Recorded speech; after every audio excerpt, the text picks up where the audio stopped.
எல்லாருக்கும் வணக்கம். என்னுடைய ராதா ராமராவ் சேனலுக்கு உங்கள் எல்லாரையும் வெல்கம் பண்ணுறேன். இந்த வீடியோவில் திருவையாறு அசோகா அல்வா எப்படி செய்யலாங்கிறத பார்க்க போகிறோம். 15 நிமிஷத்தில் நல்ல சாஃப்டான ஆறி போனப்புறம் கையில் ஒட்டாமல் இருக்கும், வெண்ணெய் போல் உங்களுக்கு தொண்டையில் கரையும், அந்த அளவுக்கு டேஸ்ட்டாகவும் மனம் ரொம்ப ரொம்ப முக்கியம். அந்த மாதிரி மனத்தை கொடுக்கறதுக்கு என்ன மாதிரி நம்ம வாசனை பொருட்கள்லாம் சேர்க்க போகிறோம், எந்த அளவுகளில் நம்ம இந்த பொருட்கள்லாம் எடுத்து செய்யணும் அப்படிங்கிறத கரெக்டாக மெஷர்மெண்ட்டோடு சொல்ல போகிறேன். இந்த வீடியோவை ஸ்கிப் பண்ணாமல் பார்த்தீங்களா நீங்களும் இதே போல் திருவையாறு அசோகா அல்வா செய்யலாம். இந்த வீடியோ பார்க்குறதுக்கு முன்னாடி இது வரைக்கும் என்னோடய சேனலுக்கு சப்ஸ்கிரைப் பண்ணாதவங்க மறக்காமல் சப்ஸ்கிரைப் பண்ணி எனக்கு சப்போர்ட் பண்ணுங்கள்.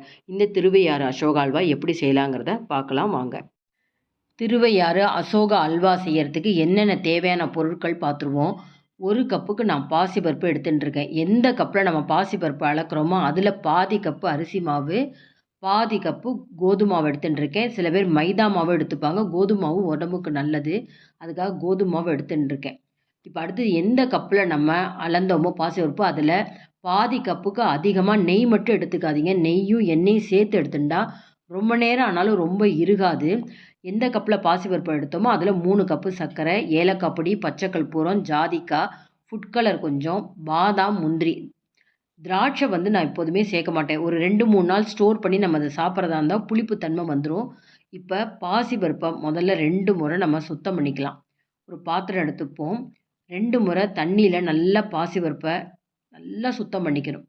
சுத்தம் பண்ணிவிட்டு எந்த கப்பில் நம்ம பாசிப்பருப்பு அளந்தோமோ அதே கப்பால் 2 கப்பு, அதாவது 1 கப்பு பாசிப்பருப்பு அப்படின்னா 2 கப்பு தண்ணி விடணும். அதிக அளவுக்கு தண்ணி விட்டிங்கன்னா குக்கரில் நம்ம வேக வைக்கிறப்ப என்னாகும், மேலே பொங்கி குக்கர் வெளியிலலாம் வந்துடும். அதனால் வேகிறதுக்கு எந்த அளவோ அந்த அளவுக்கு மட்டும் தண்ணி வைக்கலாம்.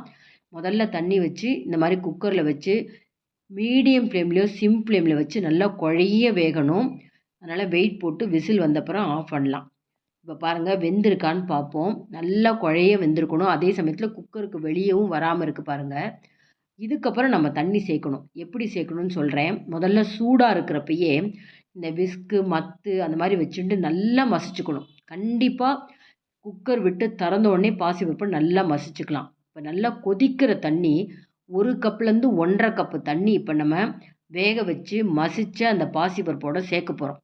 எதுக்காக அப்படின்னா ரொம்ப உங்களுக்கு கெட்டியாக போயிடும். அது மட்டும் இல்லாமல் இந்த மாதிரி லிக்விடாக இருந்தால் தான் அந்த அரிசி மாவும் கோதுமை மாவும் வேகிறதுக்கு உண்டான தண்ணி இதில் தான் இருக்குது. அதனால் 1.5 கப்புலேருந்து 2 கப்பு வரைக்குமே தாராளமாக நீங்கள் சேர்க்கலாம். இப்போ பாருங்கள் ஒரு 1.5 கப்பு தண்ணி. கண்டிப்பாக சுடு தண்ணி தான் சேர்க்கணும், பச்சை தண்ணி சேர்த்துடாதீங்க. அப்படி சேர்த்திங்கன்னா பாசிப்பருப்பு அப்படியே முழிச்சுக்கும். ஒரு பெரிய வாணலி எடுத்துக்கிறேன். ஆயிலும் நெய்யும் கலந்த அந்த மிக்ஸில் பாதி அளவுக்கு நான் சேர்த்துக்கிறேன். சேர்த்துட்டு இப்போ பாருங்கள் அரிசி மாவு, கோதுமை மாவு அதை நம்ம எடுத்து வச்சுருக்கிற அந்த நெய்யில் சேர்க்கணும்.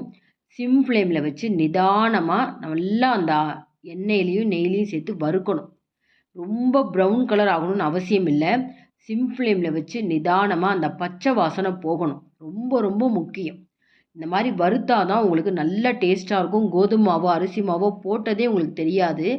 கொஞ்சம் கொஞ்சமாக அந்த அரிசி மாவே பாருங்கள் லைட் ப்ரௌன் வந்துட்டுருக்கு பார்த்தீங்களா. இந்த ஸ்டேஜ் கரெக்டாக இருக்கும். இதுக்கு மேலே நம்ம ரொம்ப வறுக்கக்கூடாது, ரொம்ப ப்ரௌன் கலர் ஆகக்கூடாது. கரெக்டாக 3 நிமிஷம் நீங்கள் சிம் ஃப்ளேமில் வச்சுட்டா நமக்கு 3 நிமிஷம் இருந்தால் போதும்.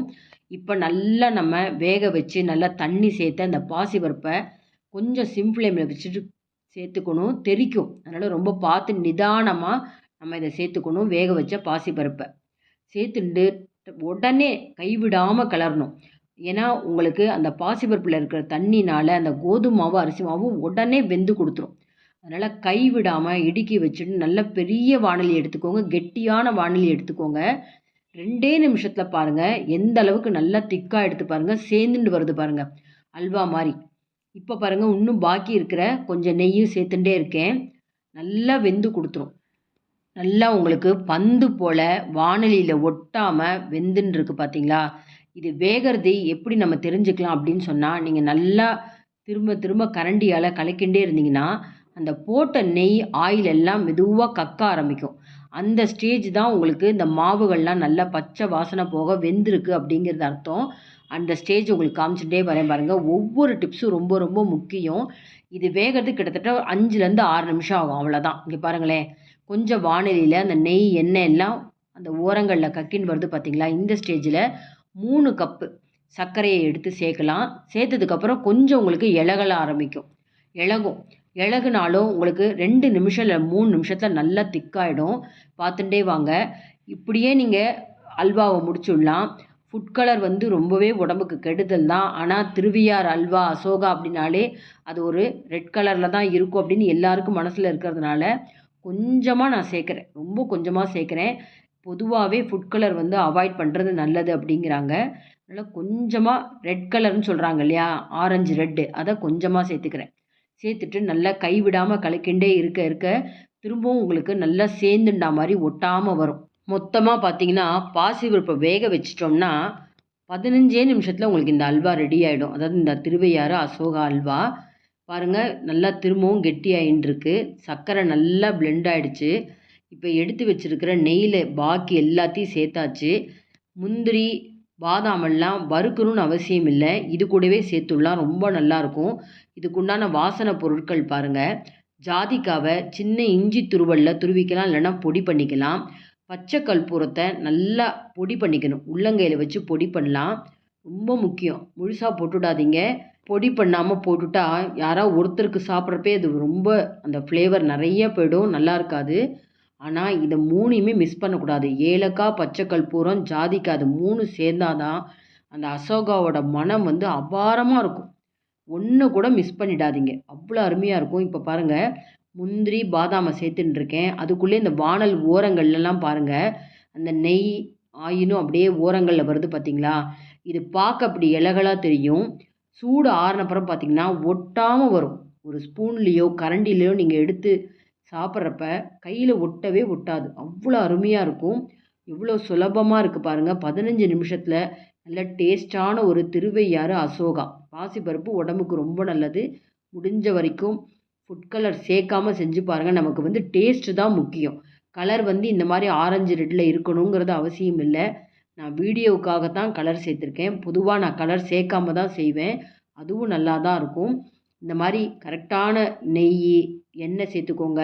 எண்ணெய் திரும்பவும் சொல்கிறேன் எதுக்காக சேர்க்குறோம் அப்படின்னா, சூடு ஆறினப்புறமும் நல்லா ஒட்டாமல் இருக்கும். இப்போ நான் சொன்ன மெஷர்மெண்ட்டில் நீங்கள் செய்ய கற்றுன்ட்டிங்கன்னா 100 பேருக்கு கூட ரொம்ப அசால்ட்டாக நீங்கள் செய்யலாம்.